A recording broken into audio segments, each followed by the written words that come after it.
Aí põe no hold aqui, ó. Pronto. Então vamos orar? Amado Deus, muito obrigado, Senhor, por mais esse domingo. Obrigado, Senhor, por mais esse dia de escola dominical. Obrigado, Senhor, porque o Senhor trouxe todos os teus filhos hoje aqui de manhã para podermos estudar a Bíblia, para aprendermos mais da tua história, do contexto histórico, mas principalmente, Pai, da nossa história com o Senhor, que começa aqui, Pai, em especial nesse livro de Atos, que é o livro a história da nossa igreja, Senhor. Peço, Senhor, que o Senhor abençoe a vida de cada um aqui que veio para assistir essa aula, foi preparada com tanto carinho. Abençoa a vida do Marcos, Senhor, para que ele possa ser usado pelo Teu Santo Espírito para proclamar o Teu verdadeiro Evangelho, Senhor, e que nós possamos sair daqui, Pai, hoje, realmente impactados com a Tua Palavra. Esse é o nosso pedido e essa é a nossa oração. Em nome de Jesus. Amém. Boa aula, Marcão. Obrigado. Bom dia a todos, né? Acho que já foi apresentado pelo Eduardo, né? É uma alegria grande estar aqui com vocês. A ideia é estar trazendo um pouco da história do livro de Atos, né? O conteúdo. Obviamente, discutir com vocês, o importante é que vocês saibam que o professor não é aquele que sabe mais, né? Mas é aquele que preparou a aula antes, né? Então a ideia é isso, é discutir, sobretudo porque, como o Eduardo colocou, nós vamos estar trabalhando com um livro que fala da história da igreja, como a igreja surgiu, né? Quer dizer, se nós estamos hoje aqui, século 21, é porque um dia algumas pessoas, né, através do Espírito Santo, resolveram propagar a mensagem do Evangelho, né? Então, a gente vai estar discutindo, a divisão é essa aqui, né? A ideia é trabalhar nessa primeira parte com o surgimento do conceito de igreja, a ideia de igreja, né? Como a mensagem do Evangelho se espalhou em Jerusalém. Depois, como ela vai, através do mundo helênico, com Paulo, né? Paulo começa a expandir isso, essa mensagem, essa nova ideia, né? Essa nova proposta para o mundo, e chegando até os confins da terra, ou no caso, Paulo em Roma, né? Ou seja, a mensagem chega ao centro do universo, né? Do mundo daquela época, né? Então, só para fazer uma pequena introdução, né? Antes, vamos estar abrindo a Bíblia, né, em Atos, no capítulo 1.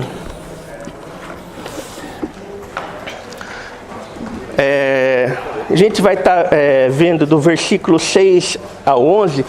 É importante isso porque todo livro da Bíblia, ele tem uma ideia central, uma ideia fundamental, né? Quer dizer, vocês estudaram os evangelhos, né? Marcos, por exemplo, o evangelho de Marcos, né? Vai mostrar um aspecto de Jesus como homem. Trabalha a ideia do Cristo, né? O ungido, mas enfocando o lado humano de Jesus, né? Mateus vai trabalhar com a ideia do Messias, que Jesus Cristo, né? Aquele sujeito que nasceu lá em Belém, que morava em Nazaré, aquele era o Messias, né? E aí toda a temática do livro é desenvolvida. É uma coisa assim, é uma coisa lógica, porque quando nós escrevemos uma carta, por exemplo, um texto, nós fazemos isso dentro de uma ideia, né? Eu vou escrever uma carta romântica para minha esposa, né? Quer dizer, esse é o tema central, básico da minha carta. E aí eu coloco todos os acessórios, todas as circunstâncias em volta disso, né? Não dá para, no meio da carta, né, romântica para minha esposa, eu começar a discutir sobre política. Ou a minha esposa pegar a carta e, na hora que ela for interpretar, ela começar a extrair fórmulas matemáticas da minha carta, né? Quer dizer, então sempre há uma temática principal nos livros. E o livro de Atos, talvez a temática principal esteja aqui nesse texto que a gente vai estar lendo, né? É a ideia principal de Atos. Então diz assim o texto, né? Então os que estavam reunidos lhe perguntaram: Senhor, será este o tempo em que restauras o reino a Israel?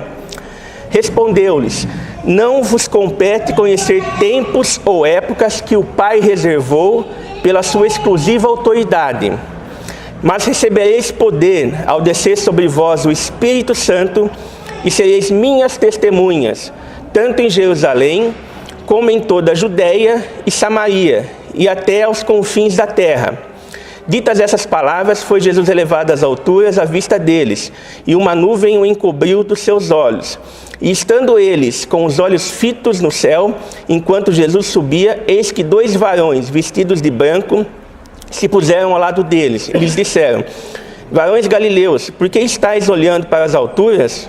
Esse Jesus que dentre vós foi assunto ao céu, virá do modo como vistes subir.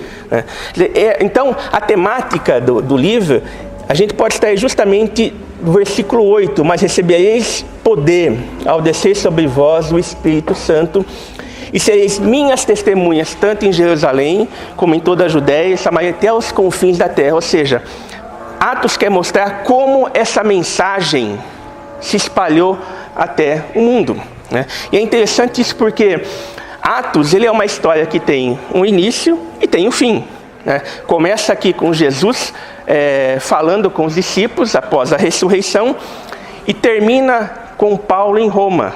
Se você pegar lá o capítulo 28, né, o último capítulo, mostra Paulo em Roma e o versículo, o livro termina falando que Paulo pregava com intrepidez a palavra, né? Então é um livro que tem um início, tem um meio e tem um fim, né? Só que sobre outro aspecto, Atos também é um livro que ele é aberto, ele não teve um fim ainda. E por quê? Porque ele justamente diz respeito a nós no século 21. Essa ideia de que nós temos que proclamar o Evangelho até os confins da terra é algo que deve ser vivido hoje por nós. Quer dizer, a igreja fez isso no primeiro século e a igreja tem que fazer isso no século 21. A mensagem do Evangelho, portanto, é uma mensagem que tem que ser pregada e vivida diariamente. Não é algo que a igreja espalhou ali no século I, que chegou até Roma, né? Mas é algo que ainda hoje nós precisamos falar, né? Nós precisamos proclamar. Se a gente parar para pensar que mais ou menos, pelo menos metade da população mundial hoje, isso são algumas estatísticas mais recentes, não, eu diria mais não tão pessimistas, né? Metade da população mundial não ouviu o Evangelho ainda, ou seja, Atos é um livro que não acabou ainda. Vai parar quando chegar nos 4 cantos, né? Exatamente. Essa missão, né? Exatamente. Quer dizer, então, Atos, a mensagem de Atos, ela é atual. Né? A igreja que prega com intrepidez, a igreja que prega movida pelo Espírito Santo, a gente vai ver que várias passagens Pedro se levantava cheio do Espírito Santo, Estevão se levantava cheio do Espírito Santo. É essa igreja que tem que ser vivida hoje. Quer dizer, e olha que interessante que Atos, de certo modo, expressa uma contracultura à prática religiosa, sobretudo evangélica no Brasil, né, e no mundo, de hoje. Por quê? Porque esse evangelho, ele exige uma postura do cristão, primeiro, perante a Deus, né, de submissão. Deus não é o servo dele, Deus não é aquele que eu determino, mas Atos mostra que Deus é aquele que determina aquilo que eu devo fazer. Ananias vai lá e fala com Paulo: Senhor, eu vou falar com Paulo, ele é perseguidor, vai lá porque eu estou mandando. Porque ele é um instrumento nas minhas mãos. Então você se submete ao poder do Espírito. Né? Ou como diz lá em Atos 5,41, né? Os discípulos se opuseram aos ataques contra a verdade, contra o Evangelho, né? Sofreram por conta disso, eles saíram jubilosos por se sentirem dignos de sofrer pelo nome de Cristo. Quer dizer, é uma mensagem diferente hoje, né, dessa coisa de você pode, você tem poder, né, você é o centro do universo. Né? Não, aqui Atos ainda é atual, mostra que a igreja tem que ser aquela que mostra ao mundo que a mensagem da salvação é aquela que tem Cristo no centro. Né? Não é o homem que está no centro, não é uma instituição que está no centro, não é um poder político que está no centro, mas Cristo é o centro da mensagem. Bom, e é óbvio que Atos ele nasce dentro de um contexto histórico. Né? Isso é importante a gente entender que a Bíblia ela foi inspirada por Deus. A Bíblia não foi psicografada. Né? Quer dizer, o sujeito na hora de escrever lá, ele não recebeu uma mensagem espiritual, ele foi possuído pelo Espírito, não. Né? Isso que eu quero dizer por quê? Porque Deus utilizou cada pessoa dentro da sua característica, dentro da sua história, dentro do seu mundo, trabalhando com os conceitos e valores que a pessoa tinha, mudando conceitos e valores. Né? Quer dizer, foi dessa forma. E o texto, ele nasce dentro de um contexto histórico. Né? E, portanto, como uma resposta a esse contexto. Né? Primeiro, a gente vai fazer uma breve rememoração aqui dos evangelhos. Né? Porque Atos vai nascer justamente como uma continuação da mensagem dos evangelhos. Né? Quer dizer, quando a gente pega lá, e vocês estudaram isso aqui, né? Os evangelhos, cada um deles tem um enfoque. Né? Como eu falei aqui, Mateus, quando ele trabalha a figura de Jesus Cristo, né? E a palavra Jesus é a expressão grega da palavra Josué. Né? Jesus, na realidade, chamava Josué. Esse é o termo hebraico. Né? Então, Jesus é o termo grego e Cristo é o termo grego para Messias. Né? Então, Mateus ele quer mostrar para os judeus que aquele Jesus Cristo, aquele Josué nascido naquela cidade lá, aquele era o Messias que o Antigo Testamento falava. Né? Marcos já quer falar especificamente para os romanos. Né? E aí você tem uma forma diferente de abordagem. Por que Marcos vai falar sobre o Messias? Que Jesus é o rei. O romano não fazia sentido algum ouvir isso. Porque o romano não lia o Antigo Testamento, ele não seguia a Torá. Né? Lucas já quer falar para os gregos.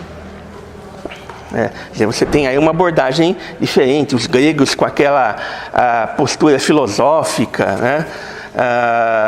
Aquele pensamento racional, e Lucas vai justamente trabalhar isso, e por isso que Lucas trabalha muito com a história, para mostrar, olha, com fatos históricos, olha, esse Jesus aqui, ó, é um fato histórico que comprova ele, isso, né? E João já tem uma abordagem mais universal, né? Embora a ideia inicial de João era combater o gnosticismo, né? Aquela ideia de que Jesus era um conhecimento superior. Não, Jesus não é um conhecimento superior. Né? É o verbo que se fez carne e ele vem habitar em nós. Né?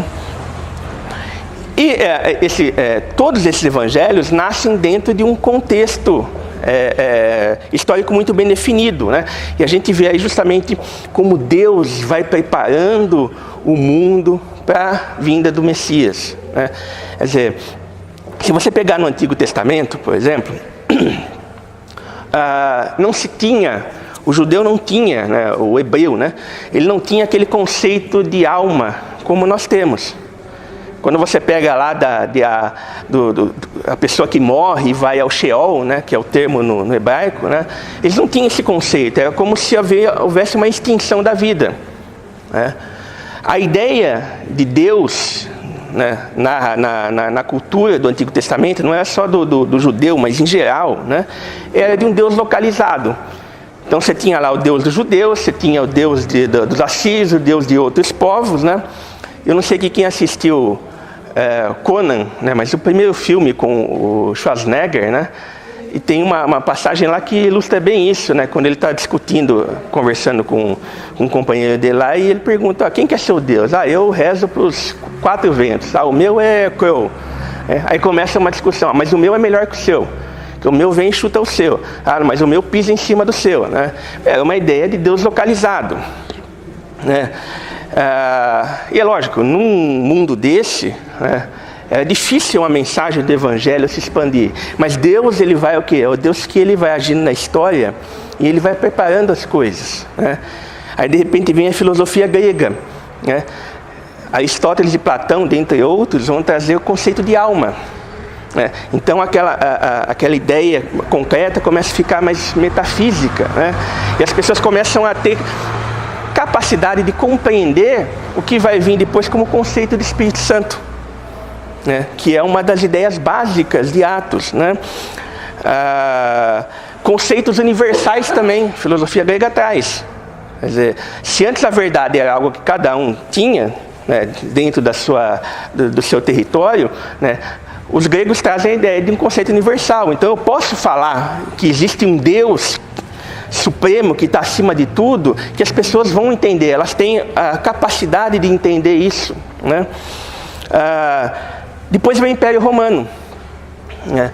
E é curioso que antes do Império Romano nós tivemos impérios maiores, né? Alexandre o Grande, o Alexandre Magno, teve um império muito superior ao grego, né? O próprio Gengis Khan também teve um império enorme, sobretudo na Ásia, né? Mas por que não era o melhor momento para a expansão do Evangelho, né? Porque, primeiro, o Império Grego, ele traz um idioma universal, né? Como a gente tem hoje o inglês, né? Ali você tinha o grego e posteriormente o latim, né? Então, era fácil você transmitir uma ideia para diversas regiões do mundo conhecido que as pessoas iriam conhecer, né? Além disso, a própria infraestrutura que foi posta pelo Império Romano. Nós temos estradas romanas até hoje. Isso possibilitava uma expansão maior não só do comércio, mas também das próprias informações e também do Evangelho, né? Quer dizer, muitas vezes a gente não tem ideia da dificuldade que era você se deslocar, né? E isso às vezes não faz muito tempo. Eu me lembro uma vez conversando com o reverendo Miguel Orlando, e ele contando que quando ele era bem mais novo, né, ele fazia às vezes viagem de trem de Jaú a Bauru e levava uma tarde toda, né? 50 quilômetros, né? Hoje em 20 minutos você faz essa viagem, né? Quer dizer, agora você imagina isso num mundo em que você não tinha estradas, né? Que o deslocamento era feito a cavalo, né? Ou dependendo da situação de barco, né? E não eram barcos motorizados, né? Então, quando o Império Romano vem e estabelece estradas, ela possibilita a comunicação, né? E a própria ideia de paz romana. O que seria a paz romana? Quando Alexandre Magno, por exemplo, ele invadia um lugar, né, ele procurava matar tudo que fosse possível e ele implementava ali os seus conceitos morais, né, a sua ideia política e a sua ideia religiosa. Ou seja, eu conquistei aqui, vocês vão ser igual eu. É mais ou menos isso. A paz romana, ela conquistava politicamente, né, conquistava belicamente, mas ela permitia que a cultura do local que havia sido dominado fosse vivida de forma normal. Ela permitia que a religião fosse vivida de forma normal, né? Isso permitiu justamente o quê? Que o cristianismo florescesse dentro do Império Romano, né? É como se houvesse uma implosão, né, do Império Romano, a partir das suas estruturas internas, né? Isso foi possível justamente por conta da paz romana. Então esse é o contexto histórico, né? E aí nós vemos também que Jesus já havia dito que iria edificar a sua igreja. Se você pegar lá em Mateus 16, 18, né, nós temos lá a afirmação, naquele texto, a afirmação de Pedro, né? Tu és o Cristo, Filho do Deus vivo, e aí Jesus falando, olha, sobre essa afirmação sua, eu vou edificar a minha igreja, né? E surge então um conceito diferente, igreja, né? O que seria a igreja?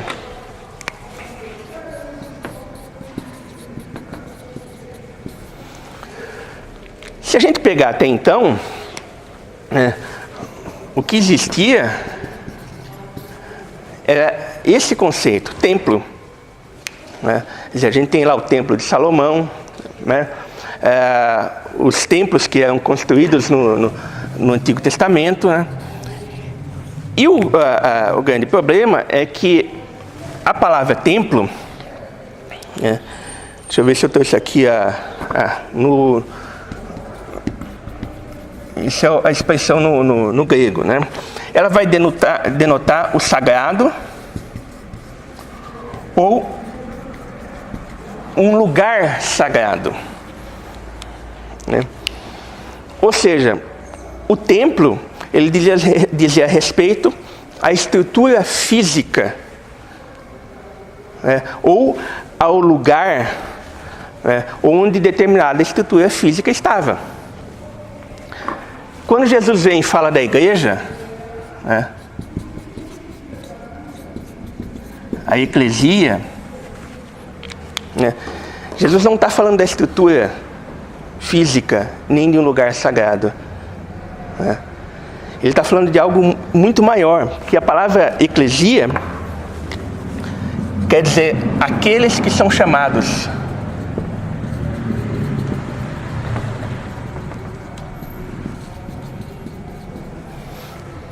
Mas não só isso, né? A eclesia não quer dizer aqueles que são chamados, é aqueles que são chamados para dentro de um lugar para serem enviados para fora.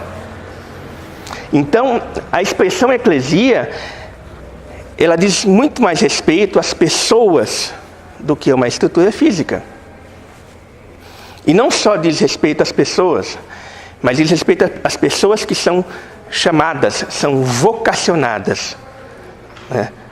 Ou seja, nós somos vocacionados, nós somos chamados pela ação do Espírito Santo, e Atos vai mostrar isso muito bem, né?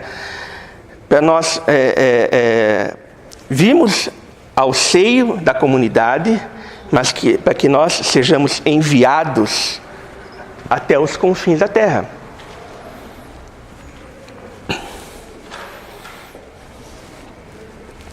E a igreja, portanto, é aquela que reconhece que Jesus Cristo é o Senhor, é a comunidade que reconhece que Jesus Cristo é o Senhor e que não há salvação em outro nome. Por isso que igreja, embora hoje, século XXI, esse termo tenha se confundido na prática com instituição, no aspecto teológico, no aspecto da teologia de Atos, principalmente, ela está ligada a um chamado, a pessoas, a uma comunidade de pessoas que são vocacionadas para propagar a mensagem do Evangelho. Por isso que a igreja, né, e Jesus fala, onde tiverem 2 ou 3 reunidos em meu nome, né, quer dizer, a igreja é aquela que está em qualquer lugar. A igreja somos nós. Exatamente. A igreja é aquela que pode e deve estar em qualquer lugar.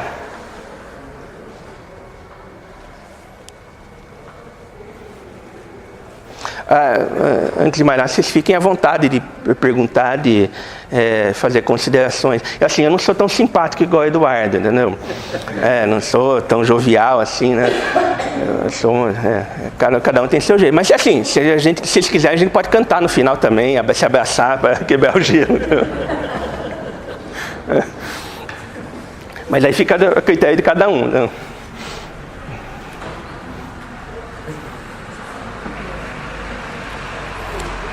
E assim, é um pouco de vício de... Eu sou professor universitário, né? Vício de quem dá aula, né? E assim, eu gosto de dar aula, então começo a falar e não paro mais, né? Então, fiquem à vontade. E assim, quando a gente dá aula, a gente aprende muito também. Então, às vezes eu estou falando alguma coisa, eu falo, nossa, eu não tinha pensado nisso, eu estou falando, né? Coisa de doido, mas tudo bem. Então, note que há uma mudança muito grande no conceito de templo para a igreja. Quer dizer, não é a melhor. Lógico, a gente fala do templo, aqui o templo da igreja presbiteriana, a gente está fazendo referência, né, à estrutura, né? Mas a ideia da igreja é uma ideia muito profunda. Por quê? Primeiro que a própria Bíblia fala que ela foi edificada por Cristo. Tu és o Cristo, Filho de Deus vivo. É sobre isso que Ele edificou a sua igreja. E ela diz respeito a nós, pessoas. Então a igreja, ela não é um lugar em que você é chamado para se sentir bem. Deus me chamou porque Ele me salvou e agora Ele vai transformar a minha vida na terra num paraíso. Lógico, eu não estou falando que o cristianismo também é uma religião masoquista, não é nesse sentido, né? Mas é bem diferente dessa teologia da prosperidade que se prega por aí. Essa ideia, né, que é uma ideia pós-moderna e egoísta, né, de você buscar Deus para obter benefício próprio, né? A igreja do Novo Testamento, a igreja ao qual Cristo edificou, é aquela em que nós somos chamados para uma missão. Ao qual nós somos chamados para viver a ética do reino. O pastor falou hoje sobre o texto do Sermão do Monte, né? Sermão do Monte como uma expressão, uma grande expressão da ética, da moral do reino, como você deve se comportar. Nós somos chamados para viver assim. Nós que somos pessoas imperfeitas, né? Porque o chamado, né, quando Deus nos vocaciona, não quer dizer que nós nos transformamos de uma hora para outra em pessoas perfeitas, mas são esses que Deus chama. Nós somos chamados justamente para expandir essa mensagem, para cumprir aquilo que Jesus falou lá em Atos 1:8, né? A ser capacitados pelo Espírito Santo para ser testemunhas dele até os confins da terra. Quer dizer, é um desafio grande. É um desafio grande. Por isso que nós vivemos em comunidade. Porque em comunidade, e Atos mostra isso muito bem, é onde nós nos fortalecemos. É onde nós nos ajudamos. É onde nós oramos uns pelos outros. Essa é a ideia.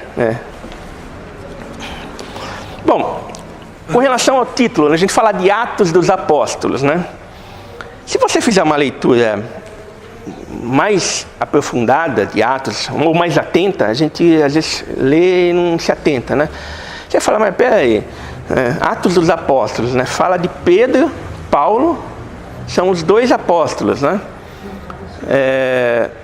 Fala de Estevão não era apóstolo, Filipe, né? Quer dizer, esse título, né, porque assim, quando Lucas, né, a tradição diz que foi Lucas que escreveu Atos, né? Quando Lucas escreveu, ele não pôs um título, né, Atos dos Apóstolos, né? Esse título surgiu depois, século III, né? Quer dizer, o título que você vai dar também não muda muito, né? Há alguns autores que na realidade falam em Atos do Espírito Santo, né? E me parece que é uma ideia mais adequada, porque cada texto, cada parte de Atos, né, a gente pode ver ou de forma clara, ou às vezes implícita, a atuação do Espírito Santo. O Espírito Santo fortalecendo a igreja, o Espírito Santo dando intrepidez aos cristãos para falar, o Espírito Santo conduzindo, né, a história. Então a gente poderia falar de Atos do Espírito Santo, né? Por exemplo, se a gente pegar lá, e olha que interessante, porque como falei, o conceito de Espírito Santo é um conceito novo, né? Quer dizer, não existia. Imagina o seguinte, o povo hebreu, ele era monoteísta. Então ele não tinha capacidade de entender a ideia de um Deus que se manifestava no Pai, no Filho e no Espírito Santo. Então o conceito de Espírito Santo é um conceito novo, né? E aí a gente vê lá em Atos 1,16, né? Pedro, por exemplo, falando: irmãos, convinha que se cumprisse a escritura de que o Espírito Santo proferiu. Quer dizer, quando Pedro faz essa afirmação de que o Espírito Santo proferiu pela boca de Davi, né? Ele está falando: olha, esse Espírito Santo que tem hoje na igreja, ele atuava lá no Antigo Testamento também. E aí a gente pega um outro texto, por exemplo, Atos 4:8, que fala: então Pedro, cheio do Espírito Santo. Quer dizer, a gente vê em várias passagens, mas de forma geral, implícita em todo o livro de Atos, a atuação do Espírito Santo, né? Então a gente poderia falar de Atos do Espírito Santo, né? Não é um livro, portanto, que vai tratar somente dos Atos dos Apóstolos, mas nós temos aí outros personagens, né? Eu citei aqui o Estevão, o Filipe, o Barnabé, né? Que não eram apóstolos. E embora haja enfoque na figura de Pedro e Paulo, né? A ideia é mencionar também, além desses outros personagens, a própria igreja, né? Praticando esses atos, né? Cheios do Espírito Santo.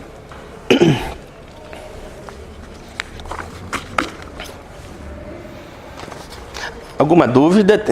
Está dando para entender? A verdadeira igreja está aqui em Atos 2, de 42 a 47. E nós vamos falar desse texto depois. Vamos falar. Dos convertidos, né? Como viviam os convertidos.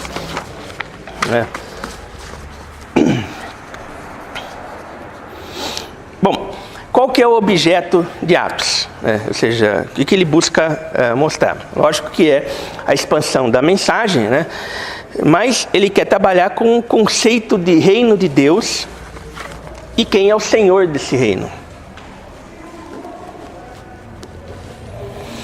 Então ele quer narrar os atos praticados pelos primeiros cristãos, né? E a palavra cristão, as pessoas são chamadas cristãos pela primeira vez em Atos, né? Não de uma forma positiva, né? Ser chamado de cristão não era... o povo não usava isso de uma forma elogiosa, né? A palavra cristão quer dizer pequeno Cristo, né? Era algo assim, como se estivesse desprezando aqueles cristinhos, né? Que vem aí, né? Então mostrar os atos praticados pelos cristãos, mas o que? Visando anunciar o reino de Deus. E Atos vai relatar como isso se expande, né? Como isso vai ocorrer.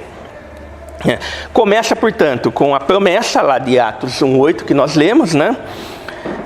Que nós vamos ser testemunhas de Cristo até os confins da terra, e vai terminar com Paulo pregando em Roma. O que Atos mostra com isso, então?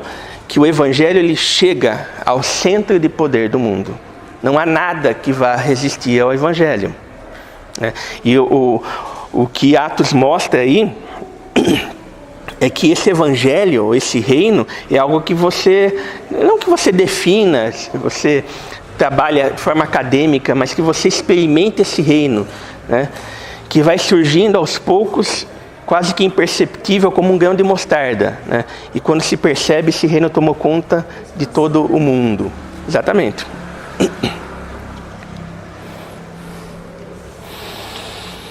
Então esse reino de Deus, né, é algo que você experimenta, você vive, né? Quer dizer, não é um conceito teórico, mas é um conceito prático, né? Não dá para falar de amor sem você praticar o amor, né? Não dá para falar de alegria sem que você seja alegre, né? Não dá para falar de qualquer outro conceito ligado ao reino sem que você viva esse conceito, né? É diferente de eu falar de conceitos abstratos, né, de alma, de espírito. Não, os conceitos do reino são práticos, têm que ser vividos, né? E esse reino é algo pelo que se vive, por qual você pode ser considerado digno de sofrer. É o que diz lá Atos 5:41.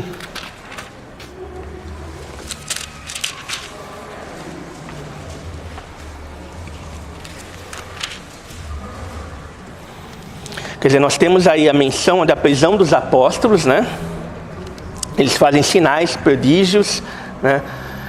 Tudo isso em nome de Cristo, movidos pelo Espírito Santo. Eles são presos, né? São levados ao sumo sacerdote, que vai fazer um interrogatório sobre eles. Eles fazem uma defesa da fé, né? De forma intrépida, né?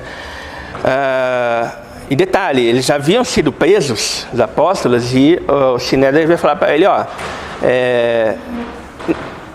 deixa de falar desse negócio do evangelho, né? A gente não vai prender vocês, mas não fala, né? E aí eles continuam falando, eles são presos, né? São levados ao sumo sacerdote, que diz, peraí, a gente mandou vocês não falarem sobre isso, né? E aí Pedro vai falar, deixa eu achar aqui que eu perdi. Aqui, no versículo 29, Pedro responde, você, se um sacerdote, disse para eu não falar mais, ou para nós não falarmos, mas ele fala, antes importa obedecer a Deus do que aos homens, né? Então é a questão da submissão à vontade de Deus, né? E aí há o parecer de Gamaliel, dizendo, vamos deixar esses caras aí, porque... E o Gamaliel faz uma parte histórica, né? Fala, olha, teve fulano de tal, Teudas, né? Porque naquela época você tinha várias figuras religiosas que apareciam, né? Místicos, onde tem ainda hoje, né? Mas era muito comum naquela época, né? Até falando de um outro filme, não sei quem já assistiu um filme do Monty Python, chama A Vida de Brian, né? A Vida de Brian é um sujeito, havia muitos messias na época de Jesus, né? Pessoas que diziam messias, e Brian é um desses que surge com essa visão messiânica, né? Porque o Messias na época de Jesus, ele tinha uma visão política, o judeu tinha essa visão política, né? O cara que vai libertar Israel das mãos dos romanos, né? E Brian é um sujeito que nasce lá e tem essa ideia messiânica, né? O filme trabalha com isso, né? Então Gamaliel fala, olha, teve Teudas, que é um sujeito meio messiânico, né? Mas ele reuniu 400 pessoas, mas o grupo dele desapareceu, né? Então Gamaliel fala, vamos deixar esses homens ir, porque se for verdade o que eles estão falando, a gente não pode se opor contra Deus. Se for mentira, isso vai perecer igual Teudas, igual outros, né? Mas de qualquer modo eles são açoitados, né? Quer dizer, vamos deixar eles ir, mas vamos dar uma chibatada, né? E o texto mostra no versículo 41, dizendo que eles se retiraram do Sinédrio, regozijando-se por terem sido considerados dignos de sofrer afrontas por esse nome. Então, o reino de Deus é um reino no qual você deve ser considerado digno por sofrer pelo nome de Cristo. E quando eu falo isso, não é qualquer sofrimento.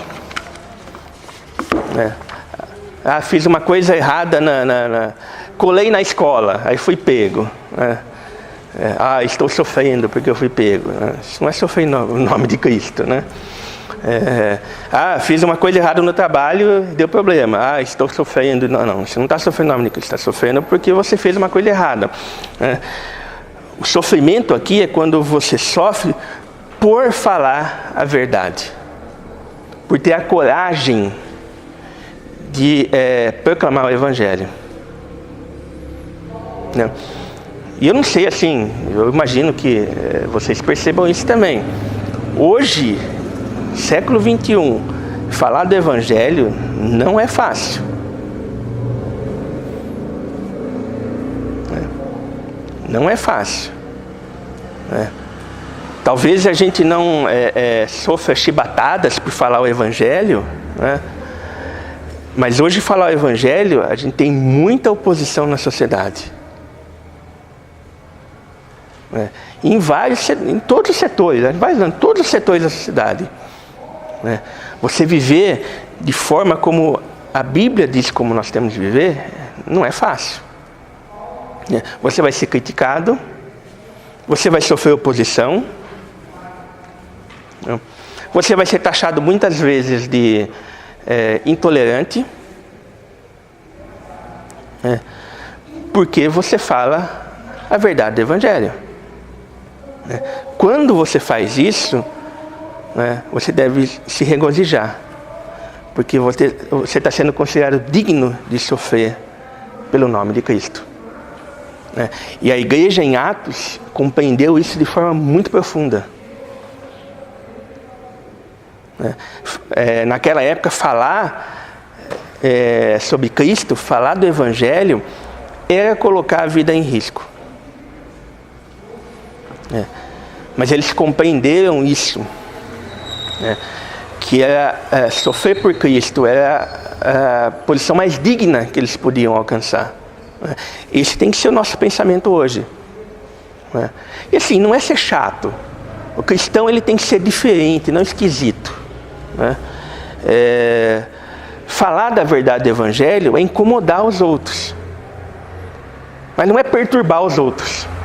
São coisas diferentes. Você incomoda porque a verdade ela incomoda. A verdade ela é como um espelho que mostra quem nós somos, quem as pessoas são.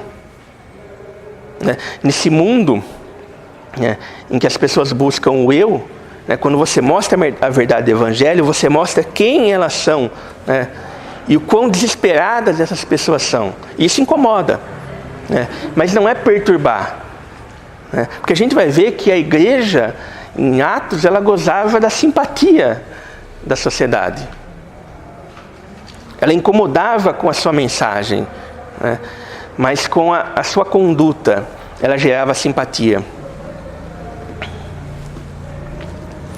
Então esse reino é aquele que traz a ética, do reino que Jesus descreve lá no Sermão do Monte. Então qual que é a mensagem da igreja? A mensagem da igreja é muito simples, Atos 4, 11 e 12 traz bem isso.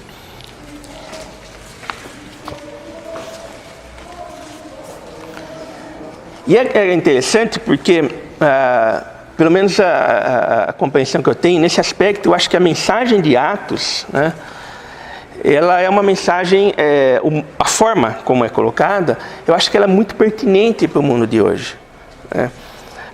No mundo em que você tem uma permissividade com relação a pensamentos, tanto filosóficos como religiosos, mas mais variados, e a mensagem ela é muito clara, ela é muito incisiva, Pedro vem e fala: este Jesus é pedra rejeitada por vós, os construtores, o qual se tornou pedra angular, e não há salvação em nenhum outro. Seja muito claro, a mensagem da igreja tem que ser clara, tem que ser incisiva, não tem salvação em nenhum outro. Podem haver líderes e mais líderes religiosos, inclusive líderes evangélicos, mas não há salvação em nenhum outro, porque debaixo do céu não existe nenhum outro nome. Pode ser quem for, pode ser o pop show evangélico, pode ser o sujeito assim que tem o maior conhecimento teológico do mundo, e você tem várias universidades do mundo que você pode encontrar pessoas que têm um conhecimento teológico assim muito, mas muito mais profundo do que o pastor Célio. Mas a questão não é conhecimento teológico, a questão é vivência, é intimidade, é ser vocacionado, é ser capacitado pelo Espírito Santo. Assim, fala por que ele fala da pedra rejeitada. A ideia ali da pedra rejeitada justamente porque Jesus Cristo veio e nasceu num contexto judaico, né? Porque a promessa, né, quer dizer, a promessa do Messias é uma promessa que surgiu no contexto judaico. Você pega lá o Antigo Testamento, havia menção à pessoa de Jesus, né? Mas os judeus rejeitaram ele. Quer dizer, quando se fala da pedra angular, é aquela pedra fundamental de todo edifício, né? Quer dizer, os judeus rejeitaram isso, né? Foram os judeus que inicialmente rejeitaram Jesus Cristo. Então, por isso que Pedro fala, vocês judeus, né, vocês rejeitaram, né, vocês como construtores, né, vocês rejeitaram aquela que é a pedra angular, a pedra principal, a pedra básica, né? Seria naquele momento do tempo que ele também falou, do tempo, quando vocês destruíram o tempo e tal, ou não? Daria para... Não, ali a menção, embora tenha relação, né, Jesus Cristo vai destruir o templo, né, e vai reedificar em 3 dias, mas ali Jesus está falando da sua ressurreição. Ele seria a pedra, né? Jesus é a pedra. Pedro depois fala isso, né? Que ele forma, a grande questão é que alguns grupos religiosos pegam esse texto, né, o texto lá de Jesus, né, quando fala que tu és Pedro, né, e fala, olha, na realidade Pedro é a pedra. Só que o próprio Pedro depois, por isso que é importante a gente ler a Bíblia como um todo, o próprio Pedro depois lá na carta dele fala, olha, Jesus é a pedra, né? Então aqui a menção da pedra rejeitada é isso, os judeus rejeitaram a Jesus, né? Só uma coisa dessa pergunta dela. Tem uma coisa importante que você tentar criar na sua cabeça do contexto da situação. O Marcos ele tomou cuidado de trazer o contexto histórico, o contexto religioso, o porquê de escrever o livro, quem é o autor, trabalhando tudo isso. E aí, o tema principal é a chegada do Espírito Santo com os atos do Espírito Santo por meio de qualquer um. É apóstolo, é discípulo, diácono, não importa. E nesse momento que Pedro ele vai fazer o primeiro discurso cheio do Espírito, é o primeiro discurso feito cheio do Espírito Santo, o primeiro de todos. Ele vai falar para 3.000 pessoas. Quando ele vai falar sobre essa pedra, ele aproveita isso, a mesma coisa como se tivesse levantado Jesus Cristo aqui na nossa igreja, e a igreja toda tivesse crucificado. E tinha uma meia dúzia aqui que era contra, que sabia que Jesus era o Messias. Depois que Jesus morreu, voltou a aparecer, fez tudo, né? E ele foi embora, assim, dos céus, essa meia dúzia se levanta lá no púlpito e vai lá e fala para a igreja toda. Fala para a igreja toda. Vocês lembram daquele Jesus lá? Aquela pedra que vocês rejeitaram, que vocês crucificaram, que vocês... Então, é tudo isso que ele está falando nesse momento. Ele faz um histórico nesse discurso dele de tudo que aconteceu, daquela última semana, de todos os atos. Por isso que quando ele fala, também, que você perguntou, mas tem a ver com o templo? Tem a ver com tudo que Deus falou, tudo que Jesus falou, desde o fato de ele ter falado que ele era o pão da vida, que ele era a ressurreição, de ele ter ressuscitado Lázaro. Todos os atos de Jesus têm a ver com esse discurso de Pedro. Por quê? Porque todos os atos de Jesus mostraram que ele era o Messias para o povo judeu, que falou no livro de Mateus, que ele era um homem sim, segundo o livro de Marcos, que ele era um grande sábio sim para os gregos, mas que ele na verdade ele era o salvador do mundo que está em João. Era esse o motivo. E quando ele faz todo esse histórico e mostra o que o povo fez e o que eles estão perdendo, e que agora tem a chegada do Espírito Santo, e tem muita gente que assistiu o Pentecostes nesse momento, que viu todo mundo falando em línguas, e que na verdade esse falar em línguas, se a pessoa lê a Bíblia assim, ela fala, pronto, falou em línguas. Não é nada disso. É exatamente o inverso de Babel. É o inverso de Babel. Em Babel, todo mundo começou a falar em língua diferente e confundiu. Naquele momento, todos falaram em línguas diferentes, movidos pelo Espírito Santo, onde tinham visitantes em volta, onde todos entenderam e falaram assim, mas espera aí, essa turma na Galileu, o que eles estão falando aqui em grego, estão falando em, sei lá, em eslovaco, não importa. Como é que pode isso? Porque é o poder do Espírito Santo. Então, nesse momento, quando ele tem esse discurso, por isso tem um impacto tão forte que 3.000 são convertidos. Que depois vai chegar também no texto que o Tonon falou, que o Marcos vai falar, que depois teve a conversão de mais 5.000 e que foi.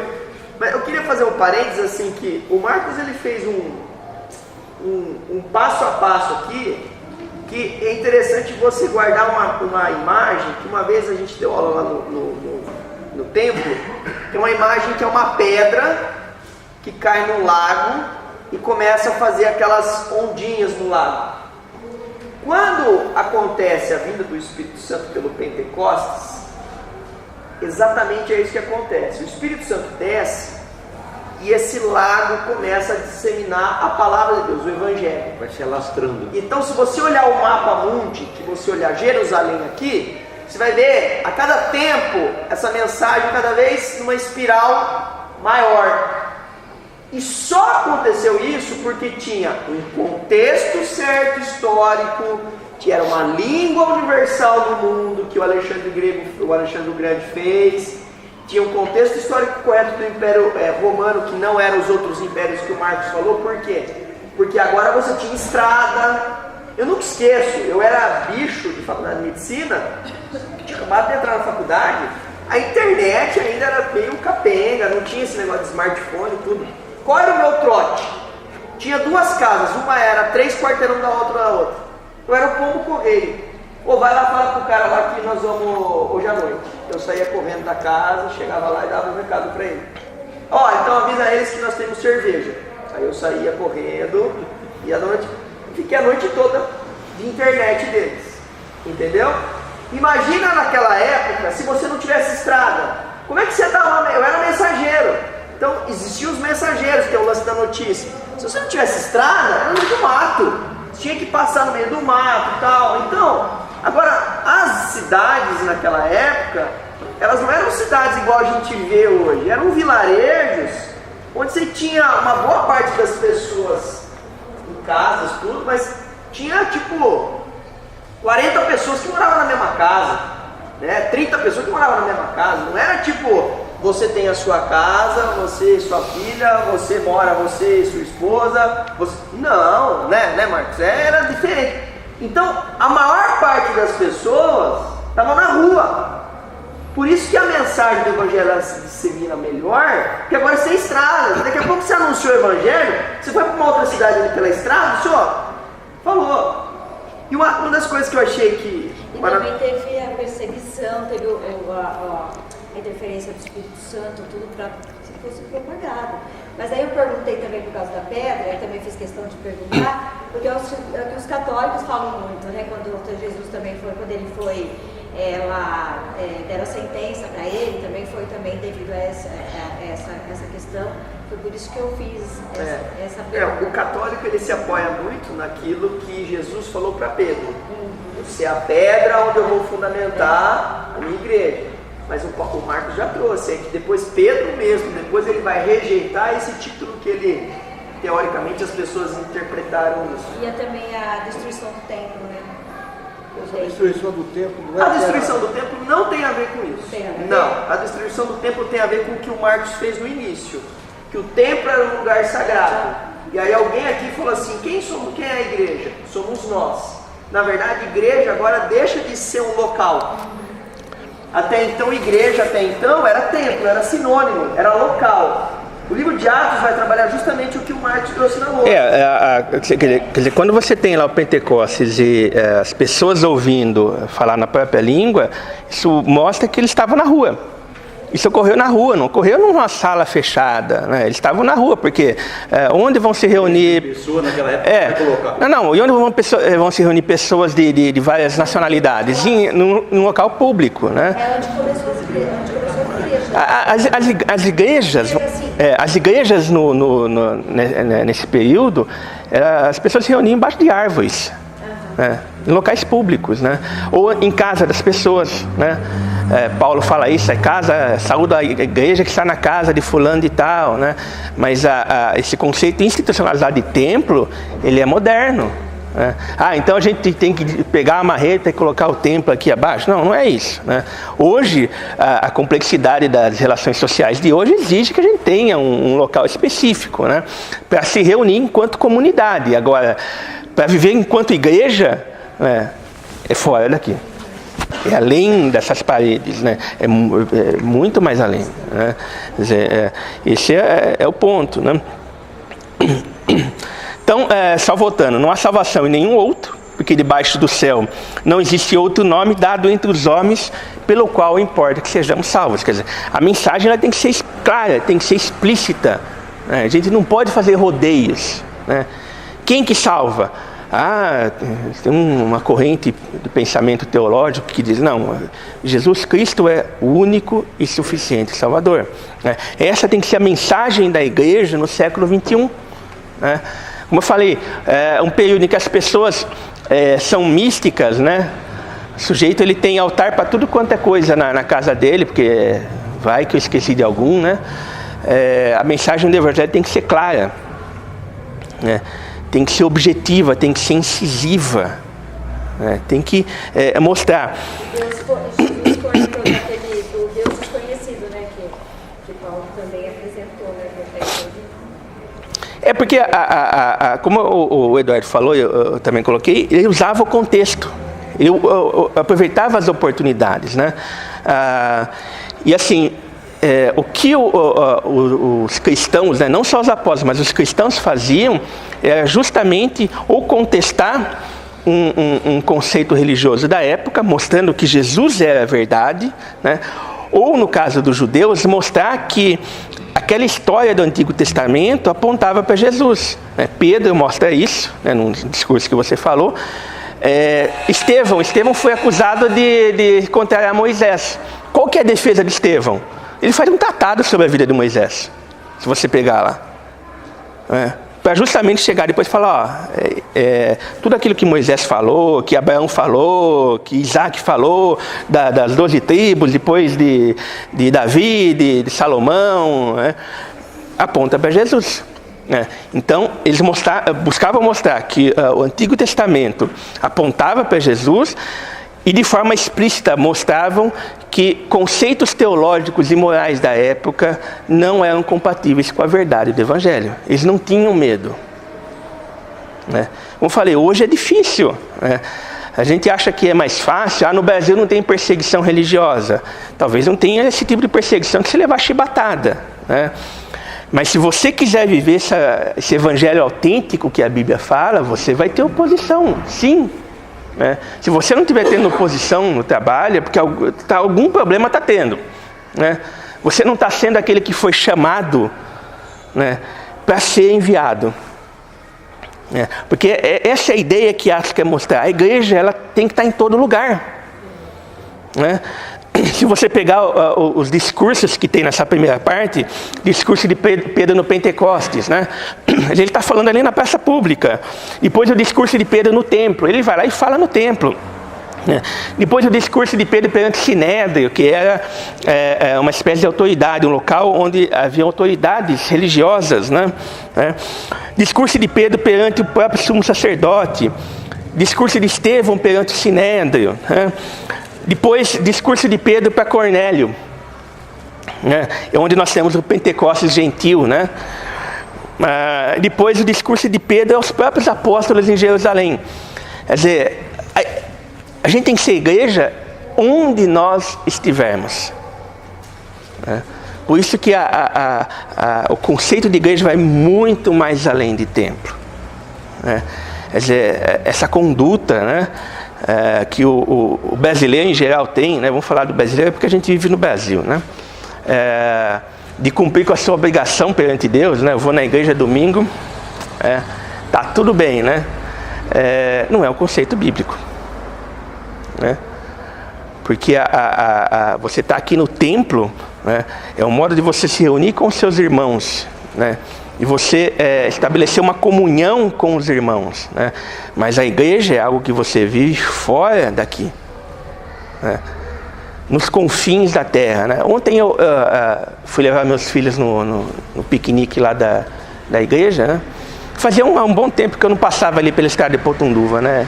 E eu viajo bastante, eu acho aquela estrada muito, muito bonita, né?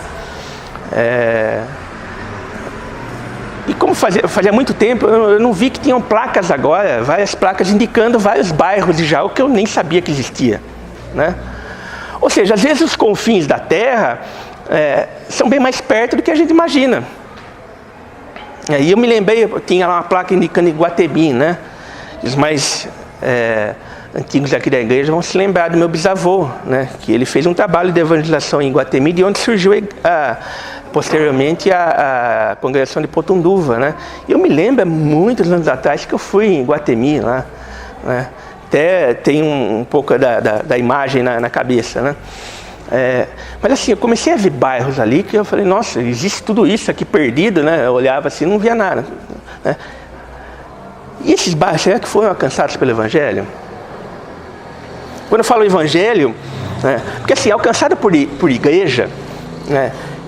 Eu acho que eu não tenho dúvida que deve ter sido, né? Antigamente se dizia que toda cidade tinha duas coisas, seja se achar, uma igreja católica e um banco Bradesco, né?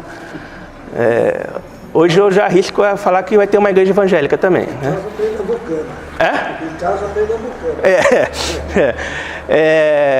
Então a igreja talvez até tenha alcançado no aspecto religioso, mas eu digo, e o Evangelho? E essa mensagem, olha, não há salvação além de Jesus. No seu trabalho, na sua família,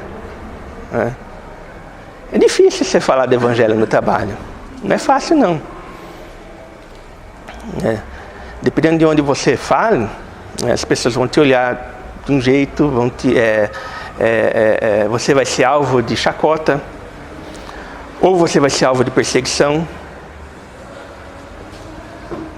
Não é fácil.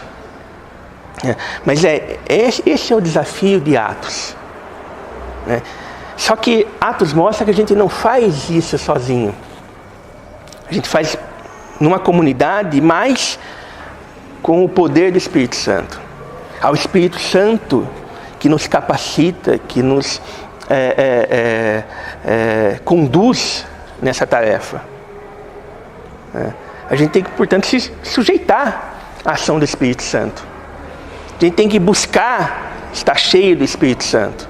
Os apóstolos mostravam isso. Então, cheio do Espírito Santo, Pedro fala, Paulo fala, Estevão fala, né? E a mensagem, ela quebrava barreiras. Estevão foi apedrejado, mas a mensagem dele ficou.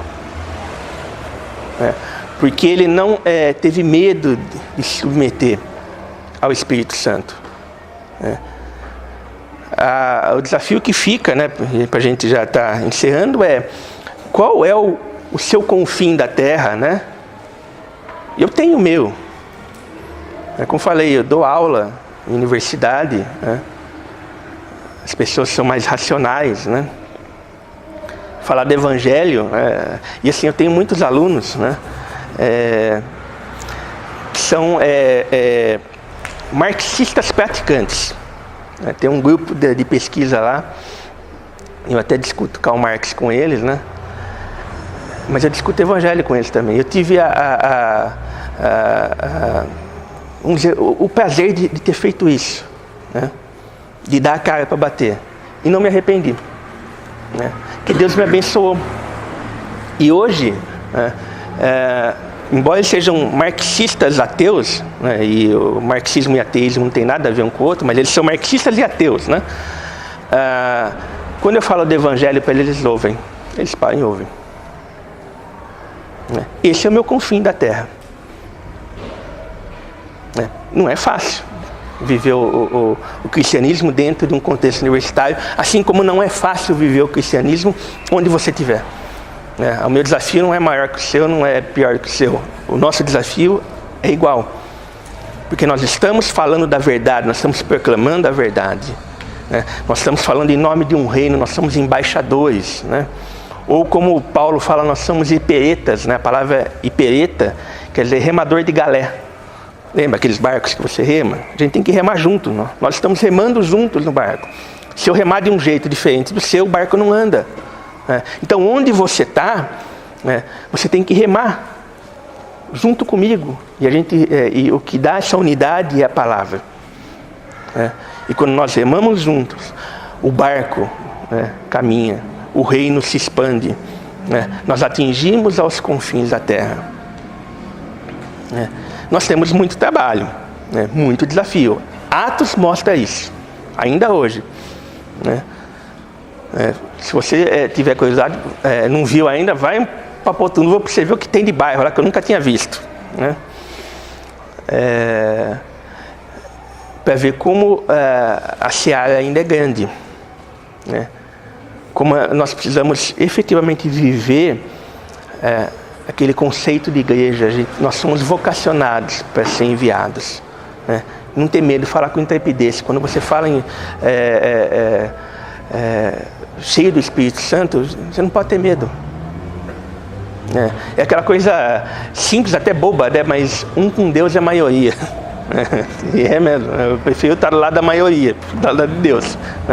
Então você está falando em nome de Deus. Mas isso vai trazer sofrimento? Pode trazer sofrimento. Mas se considere digno de sofrer em nome de Jesus. Porque isso é investir num projeto eterno. Não um simples projeto econômico, um simples projeto para esse mundo, mas é algo que suplanta a nossa vida, que vai além. Eu falo isso assim, até com uma certa emoção, mas o projeto do meu bisavô, quando ele investiu lá em Guatemi, tem até hoje. É isso que a gente tem que fazer. Buscar algo que vá além dos nossos próprios interesses, mas que reflita o quê?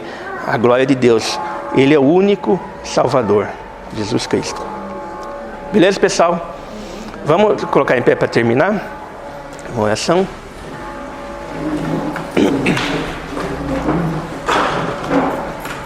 Bom, então a semana que vem sou eu ou você? A semana que vem sou eu de novo, não? Então vocês vão ter aula com o simpático de novo. Mas assim, o que eu recomendo para vocês é o seguinte: leiam o texto em casa, façam esse exercício. A gente já colocou aqui as divisões, até o 21, dá para ler. Em uma semana dá para ler o livro de Atos inteiro, mas pelo menos leia os 12 primeiros capítulos, porque aí você fixa melhor, você guarda melhor, e aquele negócio, a leitura da Bíblia tem que ser diária, não tem jeito, eu conheço Deus, como você conhece? Não, de vez em quando eu tenho contato com Ele, você não conhece, intimidade assim não existe, eu tenho intimidade com a minha esposa, quando você vê, não, eu vejo lá de vez em quando, isso não existe, então, eu recomendo, façam a leitura, façam anotações, de coisas que vocês viram, anote na Bíblia, não tem problema não, Deus não vai ficar bravo porque você anotou na sua Bíblia, não, para que você faça um estudo sério, um conhecimento sério desse Deus. Eu falo isso porque eu conheci uma pessoa, não vou falar porque talvez vocês conheçam, mas ele era recém-convertido, e normalmente o recém-convertido ele fica assim, não só entusiasmado, mas assim, ele, como ele passa de um extremo para o outro, ele não consegue às vezes ter bom senso em algumas coisas. E eu lembro que assim, que a gente foi no seminário, e ele estava assim, eu e ele, a gente estava apertado de vontade no banheiro, a gente foi para um culto lá, Eu entrei no banheiro, pus a Bíblia embaixo do braço e fui, beleza, Ele ficou escandalizado, Bíblia dentro do banheiro, que coisa, Quer dizer, quase foi pro inferno. Eu falei, meu amigo, Deus não vai te mandar pro inferno porque você entrou com a Bíblia dentro do banheiro. Mas vamos lá, então. Pai, nós te louvamos por esse dia, Pai, pela Tua palavra, pelo desafio, Pai, que o Senhor coloca na nossa vida de sermos testemunhas, ó Pai, em todos os lugares. Nós pedimos, ó Pai, que o Senhor nos capacite para estarmos levando o Teu Evangelho para todas as pessoas, ó Pai. Nos ajude, nos fortaleça, dê uma porção dobrada, ó Pai, da Tua graça, para que nós vivamos, ó Pai, de acordo com a Tua vontade, ó Pai. Nos prepara para o culto da noite, abençoando as nossas vidas, ó Pai, abençoando o pastor que vai pregar, que seja um dia memorável na Tua presença, ó Pai. Nós pedimos e te agradecemos em nome de Jesus. Amém. Amém.